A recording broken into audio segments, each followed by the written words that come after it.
할렐루야, 주님의 이름으로 평강을 전합니다. 저는 샬롯 한마음교회를 섬기고 있는 조병윤 목사입니다. 오늘 우리가 함께 나눌 말씀은 하박국 2장 9절로 20절까지 말씀입니다. 재앙을 피하기 위하여 높은 데 깃들이려 하며 자기 집을 위하여 부당한 이익을 취하는 자에게 화 있을진저. 내가 많은 민족을 멸한 것이 내 집에 욕을 부르며 내 영혼에게 죄를 범하게 하는 것이 되었도다. 담에서 돌이 부르짖고 집에서 들보가 응답하리라. 피로 성읍을 건설하며 불의로 성을 건축하는 자에게 화 있을진저. 민족들이 불탈 것으로 수고하는 것과 나라들이 헛된 일로 피곤하게 되는 것이 만군의 여호와께로 말미암음이 아니냐. 이는 물이 바다를 덮음같이 여호와의 영광을 인정하는 것이 세상에 가득함이라.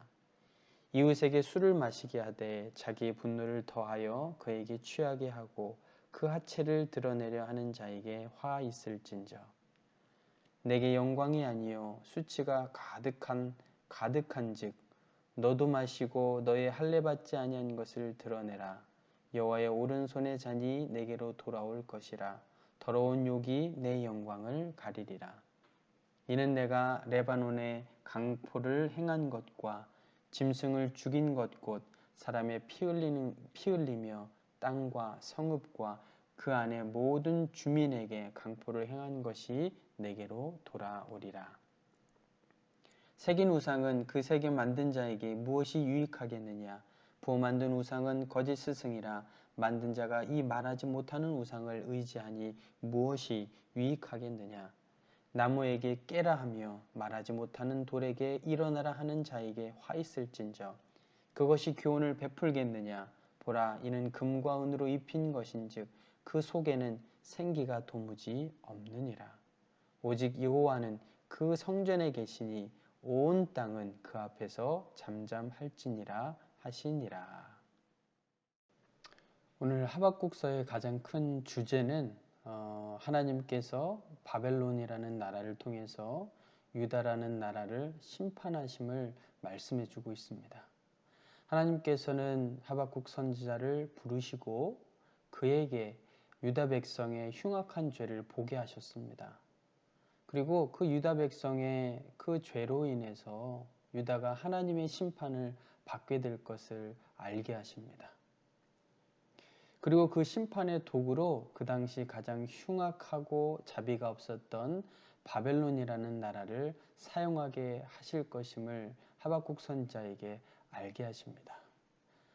하박국 선지자는 하나님의 그 심판을 이해할 수 없었고 또 그에 대해서 항변하고 있습니다. 하나님, 왜 악한 바벨론을 그냥 그대로 내버려 두십니까? 하나님, 왜 하필 악한 바벨론을 통해서 하나님의 사랑하시는 유다 백성을 심판하십니까? 라고 항변하고 있는 것입니다. 오늘 하박국 2장 9절로 20절까지 말씀은 특별히 바벨론 나라의 구체적인 하나님의 심판을 언급해 주고 있습니다. 바벨론이 하나님 앞에 심판을 받을 수밖에 없는, 하나님의 심판을 피해갈 수 없는 여러 가지 이유들에 대해서 말씀해 주고 있는 것이죠. 특별히 우리가 눈여겨봐야 할 한 가지 표현이 있습니다. 그것은 바로 화 있을진저라는 말씀의 표현입니다. 오늘 본문 말씀해 보니까 9절, 12절, 15절 그리고 19절 이 네 번에 걸쳐서 화 있을진저라는 표현을 사용하시면서 바벨론이 하나님의 심판을 피해갈 수 없는 이유들에 대해서 오늘 본문은 우리에게 말씀해 주고 있습니다. 우리 먼저 9절과 10절 말씀입니다. 재앙을 피하기 위하여 높은 데 깃들이려 하며 자기 집을 위하여 부당한 이익을 취하는 자에게 화 있을진저. 내가 많은 민족을 멸한 것이 내 집에 욕을 부르며 내 영혼에게 죄를 범하게 하는 것이 되었도다. 바벨론이 하나님의 심판을 피할 수 없는 것은 그들이 자신의 집을 위하여 부당한 이익을 취하는 자들이었기 때문입니다. 하나님의 심판으로 말미암아서 그들이 누군가의 다른 민족을 약탈했던 것처럼 앞으로 하나님의 심판으로 인하여서 바벨론은 똑같은 방법으로 약탈을 당할 것에 대해서 말씀하고 있습니다. 자, 그리고 오늘 12절과 14절 말씀을 함께 보도록 하겠습니다. 피로 성읍을 건설하며 불의로 성을 건축하는 자에게 화 있을진저 민족들이 불탈 것으로 수고하는 것과 나라들이 헛된 일로 피곤하게 되는 것이 만군의 여호와께로 말미암음이 아니냐. 이는 물이 바다를 덮음같이 여호와의 영광을 인정하는 것이 세상에 가득함이니라. 오늘 12절과 14절은 바벨론이 하나님의 심판으로 인해서 철저히 무너질 것을 말씀하고 있습니다. 바벨론이 하나님의 심판으로 인하여서 철저히 무너질 수밖에 없는 것은 그들의 선과 그들의 성읍은 죄 없는 사람들의 피와 또 힘없는 사람들의 착취로 성을 쌓았기 때문인 것입니다. 하나님이 이런 모든 불의한 것을 무너뜨리실 때에는 오늘 본문 14절 말씀처럼 물이 바다 덮음같이 여호와의 영광을 인정하는 것이 세상에 가득함이라.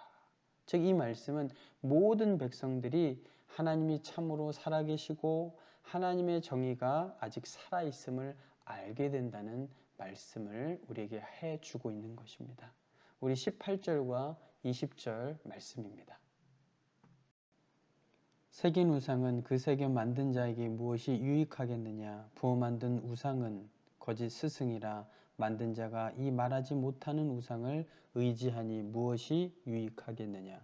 나무에게 깨라 하며 말하지 못하는 돌에게 일어나라 하는 자에게 화 있을진저 그것이 교훈을 베풀겠느냐. 보라, 이는 금과 은으로 입힌 것인즉 그 속에는 생기가 도무지 없느니라.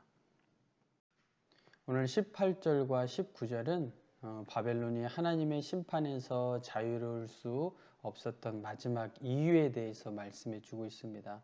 그것은 바로 그들이 자행했던 우상 숭배 행위 때문이었습니다. 바벨론을 통해 만들어진 모든 우상은 의미가 없다고 말씀하십니다. 왜냐하면 이 우상이라는 것이 실상이 아니라 허상에 불과하기 때문입니다.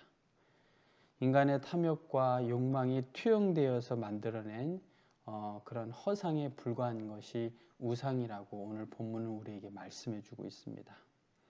그런 우상은 오늘 본문 말씀처럼 말할 수도 없고 또 움직일 수도 없고 또 어떤 생기도 없는 죽은 물체에 불과하다고 말씀하고 있습니다. 바벨론은 대단한 나라였습니다. 그들이 가지고 있었던 힘과 권력과 문화와 지위는 정말로 대단한 것이었습니다. 영원할 것 같았습니다.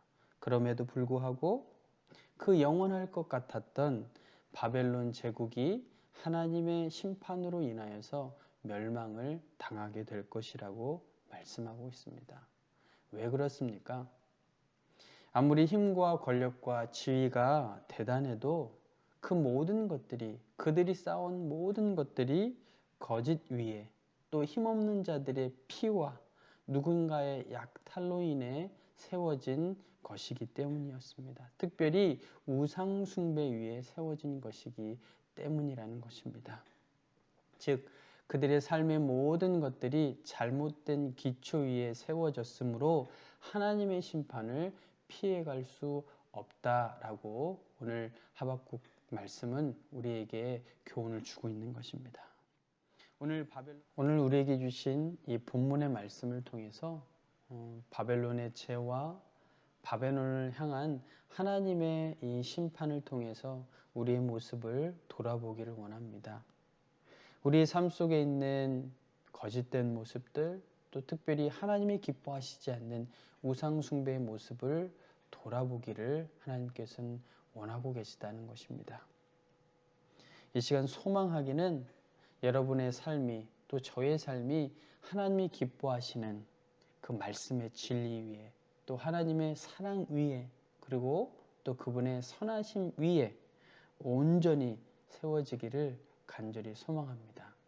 우리 이 시간 함께 기도하도록 하겠습니다. 주님, 세상에 영원한 것은 없습니다. 하나님의 진리와 사랑과 그 은혜 위에 우리의 인생을 세워 주시옵소서. 인생의 문제를 만날 때 도울 힘이 없는 인생을 의지하기보다 전능하신 여호와 하나님께 나아가는 지혜를 주시옵소서. 귀하신 예수님의 이름으로 간절히 기도 올려옵나이다. 아멘.